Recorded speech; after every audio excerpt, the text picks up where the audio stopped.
মানে আপনার সিদ্ধান্তটা তো নিশ্চয়ই অনেক আগেই নিয়েছেন, মানে এমন না যে এইসব কারণ তো নিশ্চয়ই না।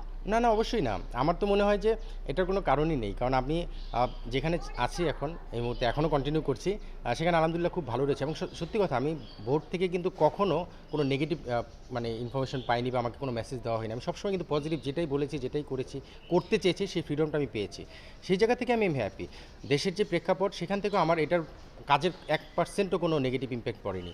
বরং আমি আরও ইন্সপায়ার হয়েছি যে ভালোমতো কাজ করা মানে ওপেন আরও ডিসকাশনের জায়গা হয়েছে। সো সেই জায়গা থেকে আমি কখনোই আগের বোর্ডেও না, এখনও না, সব জায়গায় আমি একইভাবে রয়েছি। বাট আমি আমার ফিউচার কেরিয়ারের কথা যখন চিন্তা করেছি এবং এটা আমি গত 3 মাস যাবতই চিন্তা করছিলাম, আমি বোর্ডের আমাদের নাজমুল স্যার, আবেদিন ফাহিম স্যার, ফাহিম সিনা, ফারুক ভাই সবার সঙ্গে কথা বলেছি। সো আমি সবার সঙ্গে কথা বলেই সিদ্ধান্তটা নিয়েছি। ওনারা ওই জিনিসটাকে পজিটিভলি নিয়েছেন। না, ক্রিকেটাররা আমাকে ফোন করছে আসলে, ওদের সঙ্গে আমার অ্যাটাচমেন্টটাই ওরকম। আপনি হয়তো আগে পরে বিভিন্ন সময় দেখেছেন, আপনি তো সবার সঙ্গে জানেনই, কথাও হয়। সো সেই জায়গা থেকে আমি আসলে প্লেয়ারদের কাছ থেকে সবসময় একটা পজিটিভ ইয়ে পাচ্ছি। ইভেন এখনও আজকে সকালেও যখন তারা নিউজটা দেখেছে, আমাকে কিন্তু অনেকেই ফোন করেছে।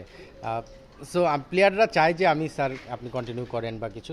তো আলটিমেটলি কন্টিনিউ করলে তাদের সঙ্গে থাকতাম, কোচিংও যদি যাই নিশ্চিতভাবে তাদের সঙ্গে কাজ করা হবে। সো সেই জায়গা থেকে আমার কাছে মনে হয় প্লেয়াররাও আমাকে চায়, তাদের কাছে আগেও চাইতো, এখনও চায়। বাট এজ গ্রুপ প্লেয়ারদের যারা আগে এজ গ্রুপ ছিল এখন তো তারা এজ গ্রুপ নেই। সো তাদেরকে আমি উপরে যদি কোচিং করে সেখানে তাদেরকে পাবো। সো আমার মনে হয় যে তাদের সঙ্গে আমার সবসময় আন্ডারস্ট্যান্ডিং বা সম্পর্কটা থাকবে।